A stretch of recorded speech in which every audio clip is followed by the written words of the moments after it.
أعوذ بالله من الشيطان الرجيم. بسم الله الرحمن الرحيم. Assalamualaikum warahmatullahi wabarakatuh. Innal hamdanillah nahmaduhu wa nasta'inuhu wa nastaghfiruh wa na'udzu billahi min shururi anfusina wa min sayyiati a'malina may yahdihillahu fala mudilla lahu wa may yudlil fala hadiya lahu. أشهد أن لا إله إلا الله وحده لا شريك له وأشهد أن محمدا عبده ورسوله لا نبي بعده. اللهم صل على سيدنا محمد وعلى آله وصحبه أجمعين أما بعد. Sahabat pencinta Al-Quran yang dirahmati Allah, pertama-tama marilah kita panjatkan puja dan puji syukur kehadirat Allah Subhanahu wa taala, sebagaimana kita menikmati rasa syukur yang telah diberikan oleh Allah berupa nikmat sehat, rahmat serta hidayahnya, sehingga kita dapat belajar mengaji bersama-sama dalam channel Balai Ukhuwah Baitul Jannah Al-Ma'un ini dalam keadaan sehat walafiat. Salawat serta salam tidak lupa kita curahkan kepada junjungan kita Nabi besar, Nabi agung Muhammad sallallahu alaihi wasallam, yang akan kita nantikan syafaatnya di ila yaumil qiyamah. Sahabat pejuang Al-Quran yang dirahmati Allah, kali ini saya akan melanjutkan materi yang sebelumnya, yaitu ada huruf waw, dan yang sekarang ialah huruf mim. Nama lengkapnya sendiri yaitu al-mimu. Al-mimu. Kenapa huruf ini dipanggil dengan huruf mim? Karena nama lengkapnya yaitu al-mimu. Maka jika diwakafkan mim, makhrajnya di antara dua bibir dalam keadaan tertutup. Makhrajnya di antara dua bibir dalam keadaan tertutup. Sifatnya yang pertama ada jahar. Jahar ialah tertahannya nafas. Jadi tidak ada nafas yang keluar. Yang kedua ada tawasud. Tawasud ialah pertengahan antara siddah dan rakhwah. Ialah tawasud. Yang ketiga ada istifal atau turunnya pangkal lidah. Jadi hurufnya tipis, tidak tebal. Kemudian ada infitah, bibir terbuka. Izlaq, para ulama menggolongkan huruf niki termasuk huruf yang ringan. Dan yang terakhir ada gunnah. Gunnah itu berdengung. Sekali lagi, jahar ialah tertahannya nafas. Tawassut artinya antara mengalir dan tertahan, atau antara rikhwah dan siddah. Jadi tengah-tengah. Kemudian ada istifal, turunnya pangkal lidah tidak tebal atau hurufnya tipis. Infitah, terbukanya bibir. Izlaq ialah para ulama menggolongkan huruf ini termasuk huruf yang ringan. Dan yang terakhir ialah gunnah, berdengung. Hal yang perlu diperhatikan pada huruf mim, menjaga kesempurnaan sifat tarkiknya ketika berhadapan dengan huruf tafkhim. Yang artinya apa? Menjaga kesempurnaan sifat tarkik. Tarkik ialah tipis. Jadi menjaga kesempurnaan sifat tipisnya ketika berhadapan dengan huruf tafkhim atau huruf yang tebal. Langsung contoh di bawahnya. Bismillahirrahmanirrahim. Makhmasat, makhmasah, maradon, marada, Maryam, Maryam. Wa mallahu bighafil, wa mallahu bighafil, wa mallahu bighafil. Sekali lagi. Makhmasah, makhmasah, marada, marada, Maryam, Maryam. Wa mallahu bighafil, wa mallahu bighafil. Jadi jika yang akhiran ini pendek juga harus kita baca pendek. Tidak boleh wa mallahu bighafil. Itu merupakan bacaan yang salah ya. Karena tidak ada ya sukun yang mengikuti fa berkasroh. Kemudian lanjut.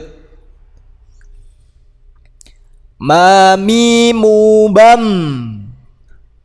Saya ulangi lagi. Ma mimu bam. Tunaikan sifat tawasudnya ketika disukun itu ada tapi dikit aja ya. Ma mimu bam. Sampingnya kita coba wakafkan di mumni ya. Mumam mani mamna minal mumn. Mumam mani mamna minal mumn. Kita wasolkan dari minal mumni. Minal mumni mami mammanima. Minal mumni mami mammanima. Coba kita gandeng dari depan, dari ujung sampai belakang. Mumam mani mamna minal mumni mami mammanima. Kita lanjut atau kita ulangkan lagi. Mumam mani mamna minal mumni mami mammanima. Kita lanjut bawahnya. Annahum mab'utsun. Annahum mab'utsun. Kita ulang lagi. Annahum mab'utsun. Annahum mab'utsun. Kita lanjutkan sampingnya. Khasimum mubin. Khasimum mubin. Kita ulang kembali. Khasimum mubin. Khasimum mubin. Kita lanjutkan sampingnya. Fil ilmi wal jism. Fil ilmi wal jism. Jadi cara bacanya ketika ada sin yang disukun ini, ditunaikan dulu sifat sinnya dengan sempurna dulu, kemudian mimnya. Jadi mimnya tidak boleh kita hilangkan, atau nanti yang terjadi ialah menghilangkan huruf, tidak boleh.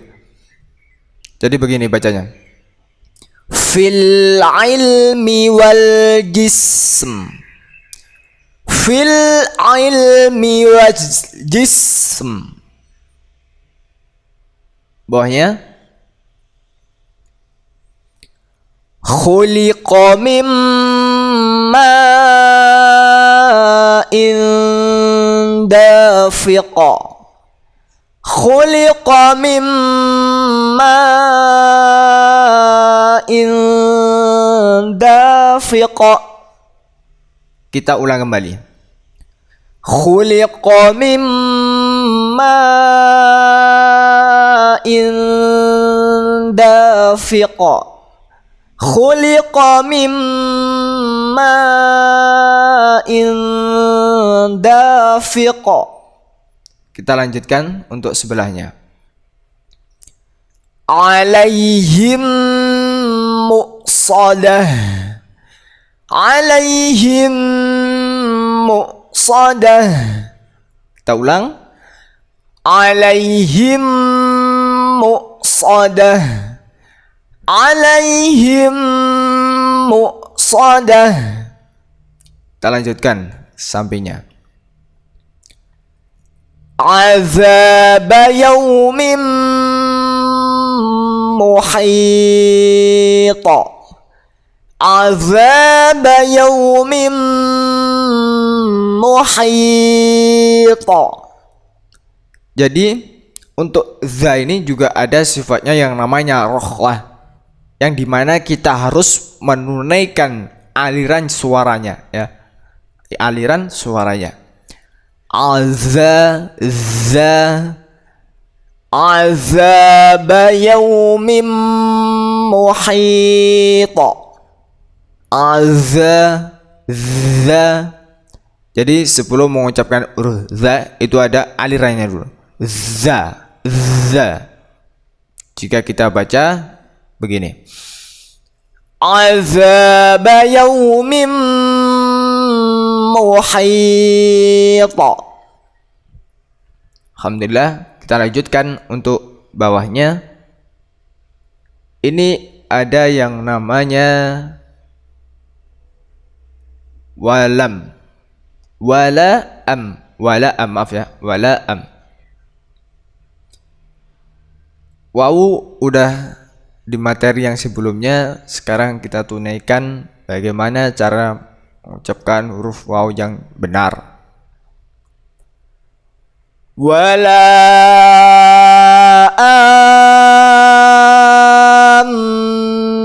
minal baital haram. Wala minal baital haram. Kita ulang ya. Jadi cara bacanya am ini alifnya kita sempurnakan panjang dulu. Kemudian kita nabarkan atau kita masukkan ke mim. Begitu dengan berdengung karena mimnya mim tasdid. Wala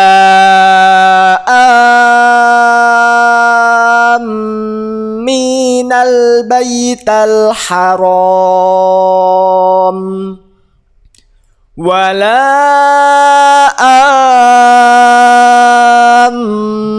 minal baital haram. Alhamdulillah, kita lanjutkan. Fastajabna lahu wa najjaynahu minal gham. Nah, jadi yang di bawah, maaf, yang di akhir ini ada mim yang bertasydid juga kita dengungkan.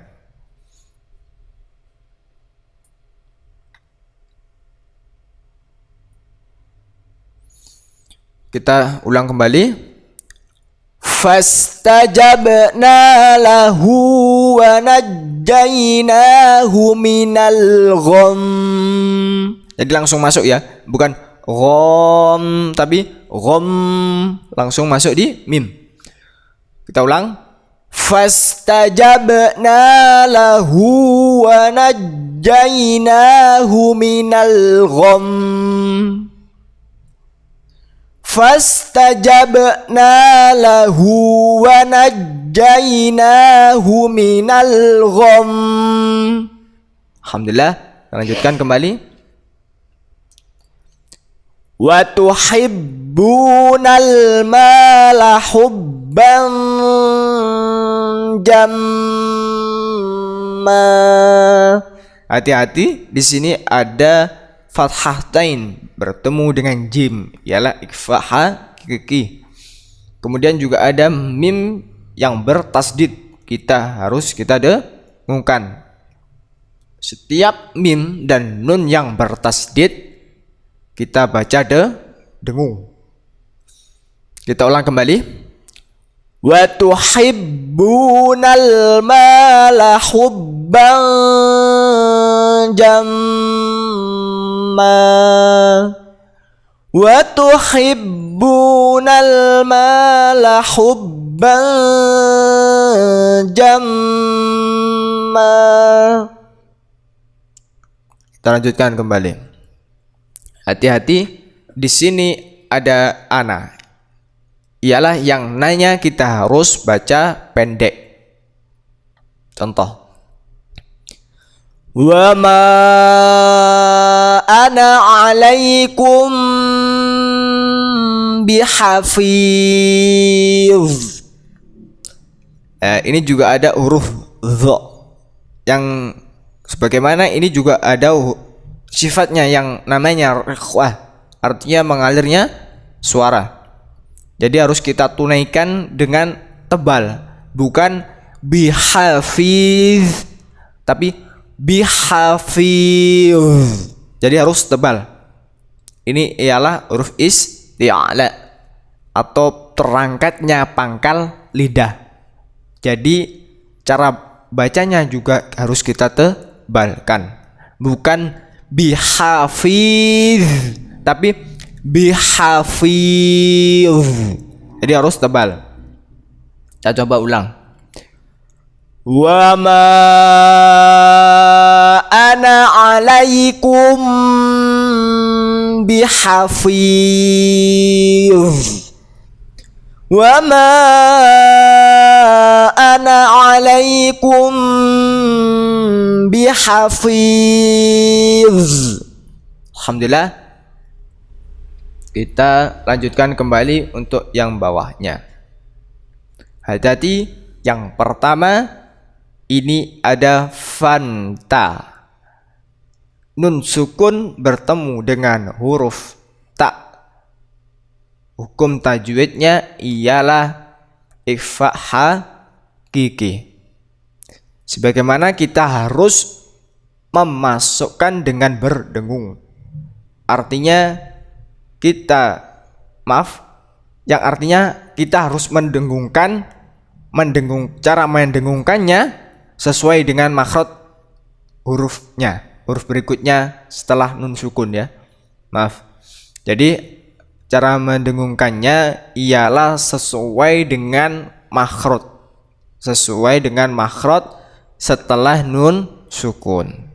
Seperti ini contoh nun sukunnya kemudian diikuti dengan ta. Jadi cara mendengungkannya ialah bukan fang tapi fanta. Jadi lidah kita standby di makhrajnya ta. Lidah kita standby di makhrajnya ta. Bukan fang ng fang ta tapi fanta. Jadi lidah kita sudah standby di makhrajnya ta. Untuk yang kedua ada nun sukun bertemu ha, itu dibaca jahar. Artinya jelas ya. Maaf, yang dibaca dengan izhar jelas. Minhum minhum. Nun sukun bertemu dengan ha yang dibaca dengan izhar atau jelas. Yang kedua ada ghain. Ghain yang disukun itu memiliki sifat yang namanya rikhwah, mengalirnya suara. Bukan cara mengalirnya itu tidak fa'agh tapi sesuai dengan makhrajnya. Makhrajnya ialah ghain. Jadi gho itu tebal, huruf isti'la. Jadi cara bacanya contoh fa'agh bukan fa'agh tapi fa'agh. Saya ulang kembali. Cara bacanya ialah fa'agh, bukan fa'agh ya, tapi fa'agh. Apalagi sampai fa'agh rokok itu salah ya, bukan fa'agh, karena huruf ghain itu huruf ghain ini bukan huruf qalah atau huruf yang memantul, tapi cuma kita menunaikan sifatnya yang namanya rikhwah. Sesuai dengan kadarnya ialah tebal ya. Fa'agh bukan fa'agh ya. Apalagi fa'aghna, fa'agh itu salah ya.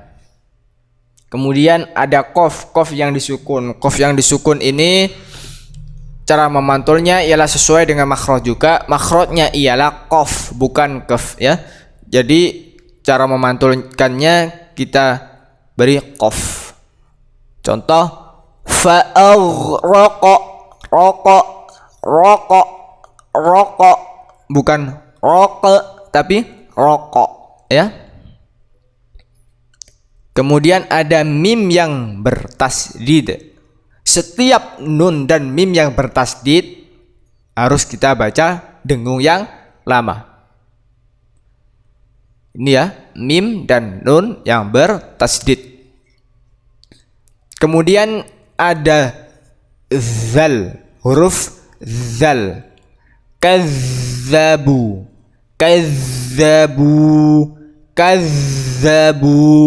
zal ini memiliki sifat yang namanya rikhwah juga ya, mengalirnya suara ya, zal gitu. Contoh kazzabu ya. Alhamdulillah ini saya rasa sudah paham yang belakang. Coba kita lantunkan dari depan. Bismillahirrahmanirrahim.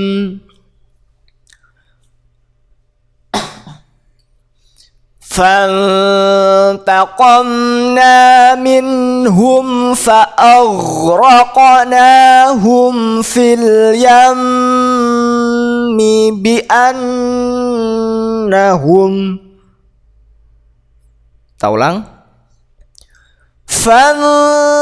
فانتقمنا منهم فأغرقناهم في اليم بأنهم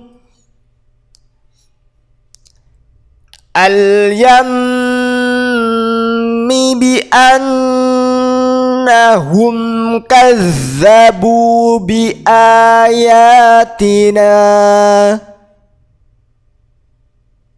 Tolong ya. Fil yammi bi annahum kazzabu bi ayatina. Tak ulang dari depan. فانتقمنا منهم فأغرقناهم في اليم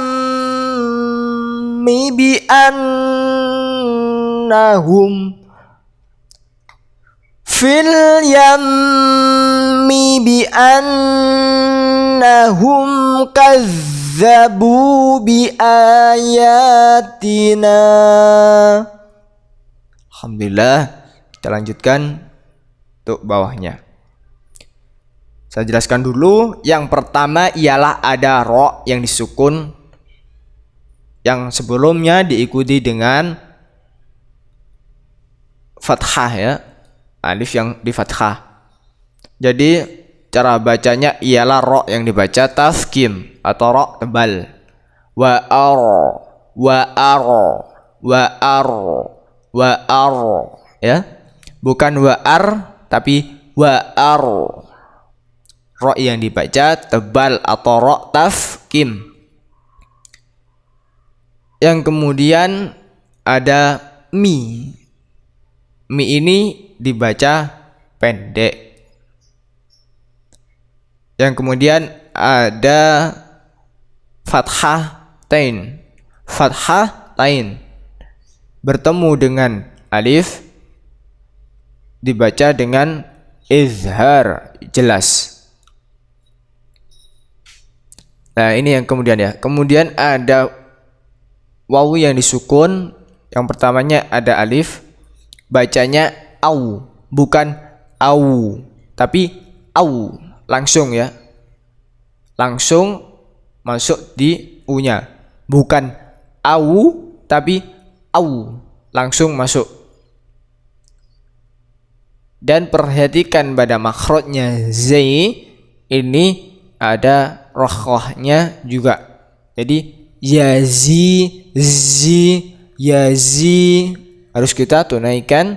Dan yang kemudian kita wakafkan di yazidun. Oke, kita praktekkan. Wa arsalnahu ila mi'ati alfin aw yazidun. Alhamdulillah rabbil alamin. Cara bacanya demikian. Bila ada kurang lebihnya saya mohon maaf yang sebesar-besarnya. Saya akhiri, wallahul muwaffiq ila aqwamit thoriq. Assalamualaikum warahmatullahi wabarakatuh. Sampai bertemu kembali di video berikutnya.